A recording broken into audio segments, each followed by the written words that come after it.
राजस्थान के सुनहरे शहर जैसलमेर की तंग गलियों में एक ऐसी हवेली है जो किसी महल से कम नहीं। पटवों की हवेली। ये सिर्फ एक हवेली नहीं है बल्कि 5 हवेलियों की एक भूल भुलैया है। 200 साल पहले यहाँ शानो शौकत की हर वो चीज मौजूद थी जो बड़े बड़े राजा, महाराजाओं और रानियों को भी नसीब नहीं होती थी। रेफ्रिजरेटर, गीजर या फिर रूम हीटर बिना बिजली के कैसे काम करते थे? इस शानो शौकत के पीछे का असली राज क्या है? क्या ये सिर्फ एक अमीर व्यापारी की ताकत का नमूना था या फिर इसके निर्माण में काले कारोबार का हाथ था? और अगर सब कुछ यहाँ किसी जन्नत से कम नहीं था, फिर आखिर क्यों इस हवेली को बनाने वाला परिवार इसे छोड़कर लापता हो गया? क्या ये महज एक इत्तेफाक था या किसी अनदेखी ताकत का फैसला? क्या ये दौलत की जीत थी या लालच की सजा? यहाँ हर वो चीज मौजूद है जिसे शायद ही आपने कभी देखा हो। आइए आज हम आपको लेकर चलते हैं एक ऐसी रहस्यमय यात्रा पर जहाँ हर पत्थर एक कहानी कहता है और हर झरोखा एक राज छुपाता है। ये है पटवों की हवेली की अनकही दास्तान। इस हवेली को बनने में 55 से 60 साल लगे, यानी लगभग 2 पीढ़ियों का समय। माना जाता है कि सिर्फ इसके डिजाइन को तैयार करने में ही 30 साल लग गए। जिस हवेली को बनने में 60 साल लगे वो सिर्फ एक इमारत नहीं बल्कि एक चमत्कार होती है। पटवों की हवेली राजपूत, मुगल और यहाँ तक कि यूरोपीय शैली का अद्भुत संगम है। इसके निर्माण में स्थानीय पीले बलुआ पत्थर का इस्तेमाल किया गया है। इस इमारत को बनाने में सीमेंट का इस्तेमाल नहीं किया गया। लेकिन इस हवेली की सबसे बड़ी पहचान है इसके झरोखे। यहाँ 60 से ज्यादा झरोखे हैं और सबसे हैरान करने वाली बात यह है कि इनमें से किन्हीं 2 झरोखों की डिजाइन एक जैसी नहीं है। ये झरोखे सिर्फ सजावट नहीं है बल्कि हवा के लिए नलिकाओं का काम करते हैं। ये क्रॉस वेंटिलेशन बनाते हैं जिससे अंदर प्राकृतिक एयर कंडीशनिंग बनी रहती है, यानी बिना पंखे और एसी के ये हवेली खुद को ठंडा रखने का जुगाड़ कर लेती है। ये इस परिसर की पहली हवेली है जो सबसे बड़ी और सबसे भव्य है। गुमान चंद पटवा ने अपने लिए बनवाई थी। आज इसे कोठारी की पटवा हवेली के नाम से जाना जाता है, लेकिन इतिहास के पन्ने हमेशा सीधे साधे नहीं होते। इस हवेली के निर्माण के पीछे एक ऐसा रहस्य है जो आज भी लोगों को हैरान कर देता है। 19वीं सदी की शुरुआत में जैसलमेर अपने व्यापार के चरम पर था। इसी दौर में एक व्यापारी थे गुमान चंद पटवा। इनका कारोबार पश्चिम में ईरान और उत्तर में चीन तक फैला हुआ था। वो मुख्य रूप से ब्रोकेड यानी कि जरी के कपड़े और सोने चांदी के धागों का व्यापार करते थे। उनके 5 बेटे थे और 1805 में उन्होंने इस हवेली परिसर के निर्माण की शुरुआत करवाई। उन्होंने तय किया था कि हर बेटे के लिए एक अलग हवेली बनेगी। चलिए अब प्रवेश करते हैं उस दुनिया में जो हमें 200 साल पीछे ले जाएगी। हवेली के अंदर दाखिल होते ही ऐसा लगता है मानो आप किसी महल में हो। ये 5 हवेलियों में से सबसे पहली और सबसे भव्य हवेली है जिसे अब एक संग्रहालय में बदल दिया गया है। यहाँ आकर लगता है जैसे समय थम गया हो। पटवों की हवेली परिसर का शीश महल, जिसे शीशे का कमरा भी कहा जाता है, कोठारी की पटवा हवेली के अंदर सबसे खास और चमकदार हिस्सा है। इस कमरे में हर तरफ शीशे लगे हैं जो इसके आकर्षण का केंद्र हैं। इस कमरे की छत पर लगे शीशे के पैनल को राजस्थानी आकाश गंगा की तरह चमकदार बनाया गया है। ये कमरा 19वीं सदी में बनाया गया था। शीशों पर बारीक कलाकारी राजपूत और मुगल शैलियों का अनूठा मिश्रण है जो हवेली के मालिकों की संपन्नता और कला के प्रति प्रेम को दिखाती है। संग्रहालय में अफीम तौलने के पुराने तराजू और बाट भी रखे हैं। ये इस बात का प्रमाण है कि जैसलमेर के व्यापारी उस वक्त अफीम का भी कारोबार करते थे। इन बाटों से दूसरी चीजों के अलावा अफीम तौली जाती थी। इन बाटों पर बने निशान उस समय के अफीम के कारोबार में प्रचलित इकाइयों जैसे तोला या माशा से मेल खाते हैं। शीश महल से आगे बढ़ते ही आप सामने दीवार पर हाथ से झलने वाले पुराने पंखे देख सकते हैं जिन्हें खूबसूरती से बनाया गया है। ये वो जगह है जहाँ सरौते ही सरौते हैं, अलग अलग तरह के। ये कमरा महज एक नुमाइश नहीं बल्कि समय के साथ बदलती तकनीक और जीवन शैली का एक रोचक दस्तावेज है। यहाँ 100 साल से ज्यादा पुरानी चीजें रखी हैं। यहाँ केरोसिन से चलने वाला पंखा, telephone, juke box, gramophone, typewriter जैसी चीजें देखने को मिलती हैं। एक सदी से ज्यादा पुरानी ये घड़ी आज भी ठीक समय बताती है। ये फोल्डिंग साइकिल भी हवेली में रखे मिट्टी के तेल वाले पंखे, पुराने टेलीफोन और ग्रामोफोन की तरह ही एक अनमोल धरोहर है।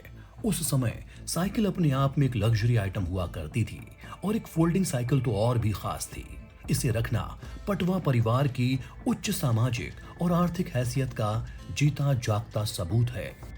पटवों की हवेली का ताला संग्रह, जहां मध्यकालीन समय से लेकर 19वीं सदी के अंत तक के दुर्लभ ताले रखे हैं, ये सिर्फ सुरक्षा के साधन नहीं बल्कि उस समय की बेहतरीन कारीगरी, सामाजिक मान्यताओं और अनोखी सोच के शानदार उदाहरण हैं। ये ताले ज्यादातर लोहे या पीतल के बनाए जाते थे। इन पर बेहद बारीक नक्काशी की जाती थी, जिसे देखकर कारीगरों के हुनर का पता चलता है। ये पति पत्नी का ताला, जिसे खोलने के लिए दो अलग अलग चाबियों की जरूरत होती है। कहते हैं कि फिल्म भूल भुलैया में इसी ताले का इस्तेमाल किया गया।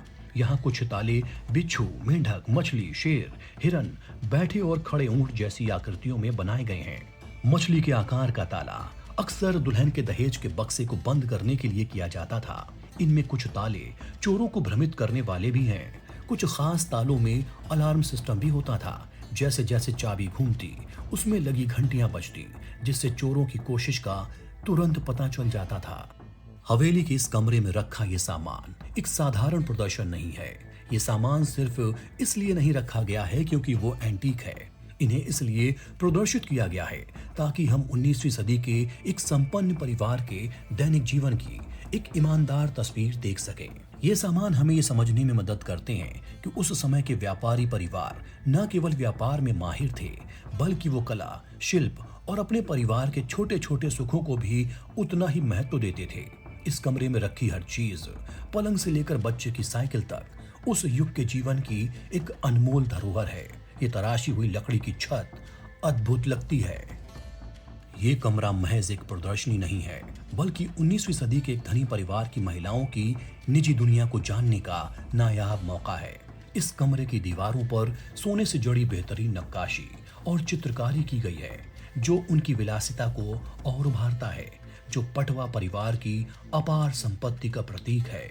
दीवारों पर राजस्थानी परिधानों में महिलाओं के चित्र उकेरे गए हैं। ये चित्र अक्सर महिलाओं को संगीत, नृत्य या पारिवारिक रस्मों में व्यस्त दिखाते हैं, जो उनके सामाजिक जीवन की झलक देते हैं। कमरे की छत पर किया गया शीशे का काम इसकी सबसे अनोखी विशेषता है। ये शीश महल शैली का एक उत्कृष्ट उदाहरण है। आपको यहाँ पारंपरिक राजस्थानी वस्त्र मिल जाएंगे, जो उस जमाने के फैशन और शिल्प कौशल को दर्शाते हैं। पैर से चलने वाली सिलाई मशीन और केरोसिन से चलने वाली प्रेस बताती है कि उस वक्त ये लोग किस तरह की जिंदगी जी रहे थे। पटवों की हवेली में रखे जीवाश्म उस काल की सबसे अनमोल और रहस्यमय धरोहरों में से एक है। ये महज पत्थर नहीं है, बल्कि लाखों साल पुराने उस समय के गवाह हैं, जब जैसलमेर का ये रेगिस्तान कभी एक विशाल समुद्र हुआ करता था। ये जीवाश्म इस बात का ठोस प्रमाण है कि धरती के इस हिस्से ने कितना बड़ा जियोलॉजिकल बदलाव देखा। ये जीवाश्म पटवा परिवार का सिर्फ आभूषणों और कपड़ों में ही नहीं, बल्कि विज्ञान और प्रकृति में भी रुचि होने का सबूत है। हवेली में जिन कमरों का इस्तेमाल पहले रसोई के तौर पर किया जाता था, वहां आज भी बहुत बड़े बड़े और छोटे बर्तन रखे हुए हैं। यहाँ आपको पीतल और लोहे के खाना पकाने के बर्तन जैसे कढ़ाई, हांडी, तवा और पतीली देखने को मिलते हैं। इसके अलावा भोजन परोसने के लिए थालियां, कटोरे, गिलास और लोटे वगैरह रखे गए हैं। ये बर्तन बताते हैं कि एक बड़े संयुक्त परिवार और उनके मेहमानों के लिए कितने बड़े पैमाने पर भोजन बनता होगा। हवेली में मेहमानों के लिए खास कमरे बनाए गए थे, जिसमें एक पलंग, हुक्का, कुछ कुर्सियां, चाय गर्म करने का स्टोव, केतली और कुछ जरूरी चीजें होती थीं। कमरे की दीवारों को परिवार के कमरों की तुलना में सादा रखा जाता था। इन बड़े बर्तनों का इस्तेमाल संभवतः पानी स्टोर करने के लिए होता होगा। पटवों की हवेली का ये कमरा सच में एक समय यात्रा करा देता है। यहाँ रखा करीब 70 से 80 साल पुराना फ्रिज, वाटर हीटर और साइकिल की चेन से चलने वाला पंखा अपने आप में अनमोल है। जिस जमाने में बिजली नहीं थी, उस दौर में गर्मी से राहत पाने के लिए लोगों ने क्या क्या नहीं सोचा। ये पंखा उसी अद्भुत सोच का नतीजा है। ये एक तरह का पैडल वाला पंखा था, जिसे चलाने के लिए किसी नौकर या माली की जरूरत होती थी। ये फ्रिज सिर्फ खाना ठंडा रखने का एक उपकरण नहीं था, बल्कि उस जमाने में से रखना बहुत बड़ी बात थी। ये संभवतः गैस एब्सॉर्प्शन रेफ्रिजरेटर रहा होगा, जो बिजली के बजाय केरोसिन या प्रोपीन पर चलता था। ये सिर्फ प्रदर्शन की वस्तु नहीं है, बल्कि उस जमाने की समझदारी और सोच के जीते जागते सबूत हैं। पूरी हवेली में हर जगह बारीक नक्काशी देखने को मिलती है, और ये छत भी इसका अपवाद नहीं है। इस पर फूल पत्तियों, बेल बूटों और ज्यामितीय डिजाइनों को बहुत ही सुंदर तरीके से उकेरा गया है। ये मनोरंजन कक्ष उस समय का एक जीवित सांस्कृतिक केंद्र हुआ करता था। ऐतिहासिक विवरण बताते हैं कि पटवा परिवार कला का इतना बड़ा संरक्षक था कि उनकी हवेलियां अक्सर कारीगरों, कवियों और संगीतकारों के जमावड़े का केंद्र हुआ करती थीं। कुछ वाद्य यंत्रों को भी यहाँ जगह दी गई है जो उसी जमाने के बताए जाते हैं। यहाँ रखा 100 साल पुराना रूम हीटर पटवों की हैसियत को बयान करता है। ये कमरा भव्यता की पराकाष्ठा से पार है। इसकी शीशे पर सोने की कारीगरी से सजी छत बड़े बड़े राजा महाराजाओं को पीछे छोड़ती है। आज भी इस विरासत को जीवित रखते हुए इस परिवार की चौथी हवेली में सारंगी और ढोलक जैसे पारंपरिक वाद्य यंत्रों पर राजस्थानी लोक संगीत की प्रस्तुतियां आयोजित की जाती हैं। ये खगोलीय यंत्र पटवों की हवेली के बाकी संग्रह की तरह हमें 19वीं सदी के एक धनी परिवार की जीवन शैली और वैश्विक संपर्कों की एक अनोखी झलक देते हैं। इन यंत्रों पर फारसी, अरबी भाषा की लिखावट है। यंत्र सीधे तौर पर फारस यानी आधुनिक ईरान से जुड़े हैं। कई यंत्र तो काजार वंश के दौरान ईरान में बनाए गए थे।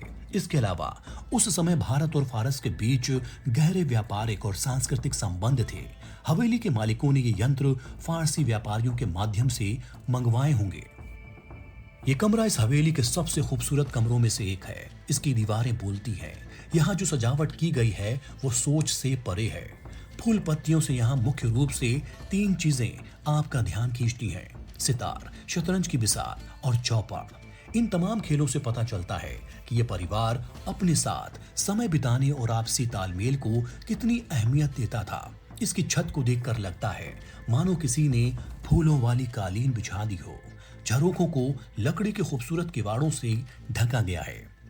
संग्रहालय में रखे गए कुछ दस्तावेज उस समय के व्यापार से जुड़े हुए हैं। ये पत्र उनके कारोबारी लेन देन, भागीदारों से संवाद या कॉन्ट्रैक्ट से संबंधित हो सकते हैं। इनमें कुछ ऐतिहासिक दस्तावेज भी शामिल हैं।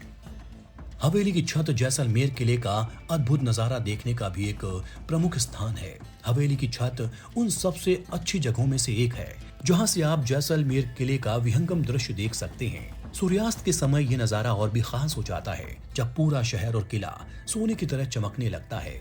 छत पर भी कुछ बनावटों को ऐसे तराशा गया है जैसे किसी लकड़ी की दीवार पर महीन कारीगरी की गई हो। अब हम पहुंचते हैं इस हवेली की सबसे दिलचस्प और रहस्यमयी परत पर। कहा जाता है कि पटवा भाई जब शुरुआत में संघर्ष कर रहे थे तो उनका कारोबार नहीं चल रहा था। तब वे एक जैन मंदिर के पुजारी के पास गए। पुजारी ने उन्हें हैरान कर देने वाली सलाह दी, जैसलमेर छोड़ दो और कभी वापस मत आना, तभी तुम्हारी किस्मत चमकेगी। भाइयों ने पुजारी की बात मान ली और जैसे ही उन्होंने शहर छोड़ा, उनका व्यापार फलने फूलने लगा। बैंकिंग, सोना चांदी, हर क्षेत्र में उन्हें सफलता मिली। उनकी दौलत इतनी बढ़ गई कि जैसलमेर के राजा ने उन्हें वापस बुलाया, लेकिन वापस लौटने के बाद कहानी पूरी तरह बदल गई। उन्होंने पुजारी की सलाह के खिलाफ जाते हुए ये 5 हवेलियां बनवाने का फैसला किया। किंवदंती है कि जैसे ही उन्होंने निर्माण शुरू किया, उनका भाग्य फिर से उलट गया। उनकी दौलत घटने लगी और आखिरकार उन्हें ये हवेलियां छोड़कर जैसलमेर से हमेशा के लिए जाना पड़ा। यानी जिस हवेली को बनाने के लिए उन्होंने अपना सब कुछ लगा दिया, उसमें वो कभी रह ही नहीं पाए। ये एक विडंबना है। एक रहस्य ये भी है जो शायद सबसे बड़ा है, वो है धन का स्रोत। इस हवेली को देखकर हर कोई पूछता है, इतनी शानदार हवेली को बनाने में इतना पैसा कहां से आया? इतिहास कहता है कि धन ब्रोकेड और जरी के व्यापार से आया, लेकिन पर्दे के पीछे एक और कहानी है। कहा जाता है कि पटवा परिवार की कमाई का एक बड़ा हिस्सा अफीम की तस्करी से आता था। जैसलमेर जो ऐतिहासिक सिल्क रोड पर था, उस समय अफीम के अवैध व्यापार का भी एक केंद्र था। इतिहासकारों का मानना है कि उनके विशाल बैंकिंग कारोबार और सोने चांदी के व्यापार के साथ साथ अफीम का ये काला धंधा भी उनकी दौलत का एक अहम हिस्सा रहा होगा। आज पटवों की हवेली सिर्फ एक ऐतिहासिक इमारत नहीं है, ये जैसलमेर की सांस्कृतिक चेतना का एक अभिन्न अंग है। अगली बार जब आप जैसलमेर जाएं तो इस हवेली में जरूर जाइएगा। फिलहाल के लिए मुझे दें इजाजत, फिर मिलेंगे ऐसी ही एक अनकही दास्तान लेकर। तब तक के लिए धन्यवाद।